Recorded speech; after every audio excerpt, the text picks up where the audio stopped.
What is going on, everybody? Welcome to The Shift on YouTube. I'm Francisco, and middle of the week here, both series up to nothing. Blue Jays down to nothing against the Mariners. The Brewers last night, once again, really struggled against the Dodgers starting pitching. My goodness, Yamamoto and Blake Snell, unreal performances to start this series, and both on the road. It's been unbelievable. So we're gonna get into both of these series: Brewers, Dodgers, Blue Jays, Mariners. As just wanted to talk about both of these series right now as they stand, and just start with Brewers Dodgers. I mean, it's really it's been all about Dodgers starting pitching. That's what it's been about. Number one, clearly the number one thing to talk about from Brewers Dodgers so far. Clearly, the Dodgers, it's big. You're able to win. I mean, even just splitting in both of these series, really, in the ALCS and NLCS, be able to just split both of these series, you would be happy if you're both of these teams. But especially but just to get the performances that the Dodgers got from both Snell and then Yamamoto as well. I was so happy. And let's be honest, at the end of the day, Dodgers could have went to their bullpen like they did in Game 1.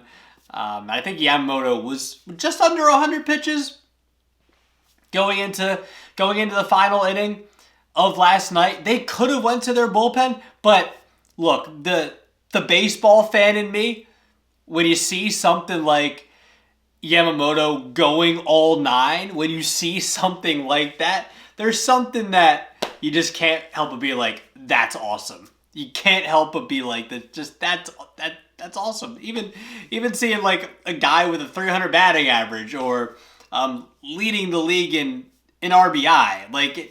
Even though those stats don't have the weight like they used to be, it's just cool to see something like that. Like Yamamoto going the distance. That was the first time, I think, since Verlander did 8 years ago to the day yesterday, which is just so baseball. Such a baseball thing. Just unbelievable. So it's really been all about the Dodgers pitching. The Brewers, on the other hand, I mean, their offense has been so good all year long. No, they're not super flashy. They don't have Ryan Braun and Prince Fielder anymore like they did back in the day. Guys that would hit 40 home runs and win MVPs and anything like that. It's really been all about their offense. Really, honestly, just the past 5 games being really quiet. I mean, you think about it, the last 3 games against the Cubs, scored 6 runs. Yeah, they won in Game 5, when they needed to, but that was really about the pitching. That wasn't about the offense. Their offense got it done in Game 5 when they needed to. But if you look at the last 5 games for the Brewers, this is about their offense just not getting it done. And now, I mean, you face Blake Snell. Blake Snell has been unbelievable for the Dodgers so far in the playoffs. Yoshinobu Yamamoto, his best performance probably to this point as a Dodger. I'm trying to think back to last postseason. Yeah, he was really good after the Game 1 San Diego start, or against San Diego, but he's been, I mean, that performance last night was just incredible. And I mean, the Dodgers have all the momentum in the world heading back to Dodger Stadium for Game 3, and Tyler Glasnow, who coming off a really good start against the Phillies last time out. So if you're the Brewers, I mean, this is only gonna I mean, I guess, yeah. I mean, Snell and Yamamoto they've both been really good, specifically Snell. But now you're going up against Glasnow, and if you're the Brewers offense, they got to figure it out. They got to figure it out because no, Peralta wasn't his best, and but it's really been about the Brewers offense the last 5 games, scoring, 6 runs plus 2 runs in the first 2 games. That's 8 runs in their last 5 games. It looks like that's a problem. If you're the Brewers, that's a problem. So it's a big problem if you're the Brewers. And now, heading into Game 3, like I mentioned, Tyler Glass now. It probably is going to be Jose Quintana, I would assume, at least according to Fangraphs. They have Jose Quintana slated to go against Tyler Glass now, and then it would be Jacob Misiorowski against Ohtani in Game 4. That's what it looks like, but also the Brewers have been very strategic about how they've been using their starters and openers and whatnot. So it's gonna be interesting to see what the Brewers do. But I'm gonna be honest, like, this is a foregone conclusion. Like, I had the Dodgers winning this series in about 6 games. I mean, it's hard. Look, you want to give respect to the Brewers because the Brewers have been, one of the best teams in baseball this year. But it's tough to even give them a game in Dodger Stadium right now, man. But maybe their offense wakes up. I mean, after the Bryce Terang thing, look. Just want to mention one thing. Like, anybody that's giving Bryce Terang a lot of criticism, we're allowed to do that as fans. I get it, but at the same time, Bryce Terang, that was, if you missed it, he got out of the way of a pitch that maybe was going to hit him in the 9th inning, going up against Blake Trinan with 2 outs and being able to tie that game with the bases loaded. Got out of the way of it, and easier said than done. I think a lot of players' natural instinct would be just to get out of the way of that ball. I think I think it's a minority, but anybody criticizing him, yeah, you probably haven't. Well, I don't know. I don't know. Major league players would be able to speak to that a lot more than me and you.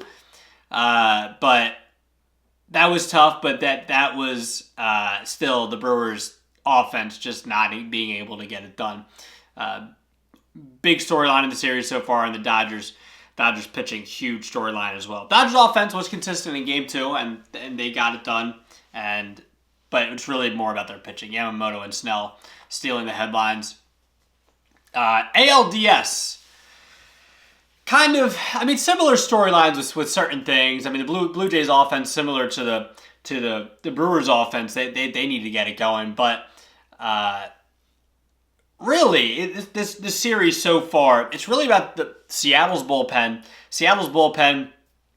Jorge Polanco, that's another one. Seattle's bullpen, Bryce Miller in Game 1 was so clutch after giving up that leadoff home run to George Springer.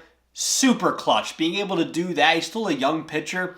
You're going Game 1 in the CS, and whether you're trying to steal a game or not, it's a big moment in the series, and especially Toronto. We know how loud that place can get. It was yesterday, right? The Bautista bat flip.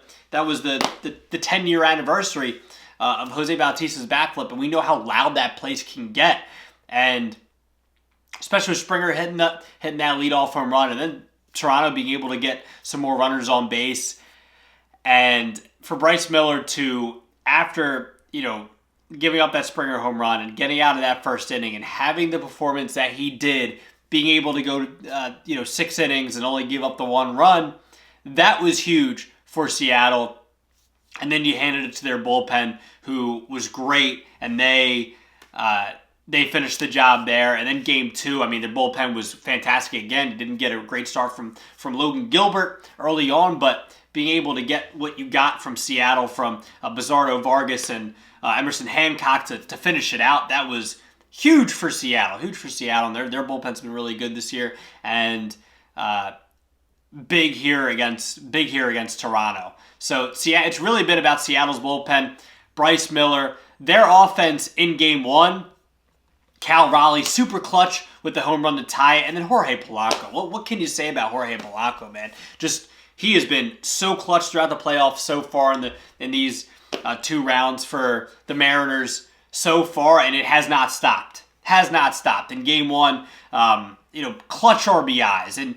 In Game 2, hits the home run, and that was huge. And so Seattle just consistently getting really clutch work from Jorge Polanco, not only in the DS, but now in the CS. And that's, dude, I'm telling you, man, like Seattle, I really am I'm having trouble seeing the Brewers even steal one game in Dodger Stadium. I'm having trouble seeing the way the Blue Jays are missing Bichette. Vladdy has been really non-existent for them so far. Varsho, who is good in the DS too, he's been non-existent as well. And I think this series, man, I think I respect the Blue Jays. I just think Seattle, when everything's going for them, they have everything. Their rotation, one of the best in baseball when they are all going. I know they've had a little trouble this year, but the rotation can be so good, and they're proving it right now outside of Gilbert in Game 2.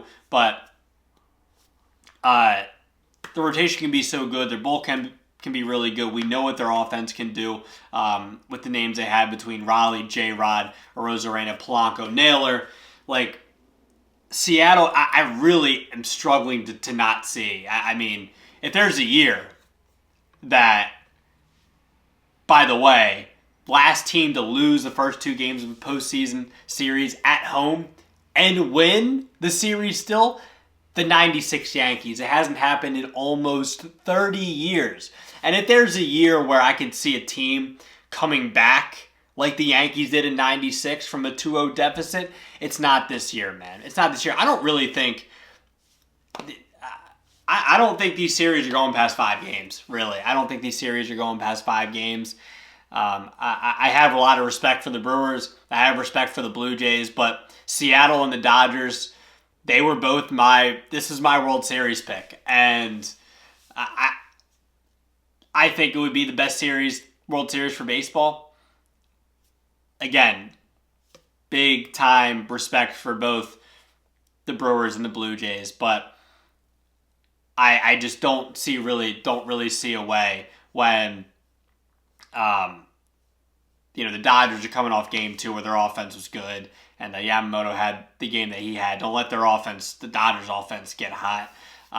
And man, the Mariners, now you're going to have Kirby go tonight against Shane Bieber, and then you're going to have Castillo.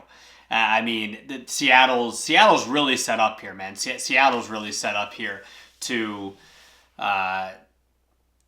get to the World Series. I think so are the Dodgers. But 2-0 leads in both of these series. The Mariners are up 2-0. Dodgers are up 2-0. Let me know your thoughts. You can tweet the shift.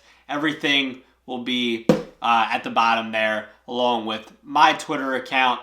Make sure you follow the co-host of the show, Nick Earnshaw. We'll be back soon for a podcast episode. Just wanted to get a video out here to kind of talk about both of these series right now. So make sure you subscribe to the channel. Make sure that you are following us on all social media. So that will do it for me, Francisco Rojas, and I'll talk to you guys soon.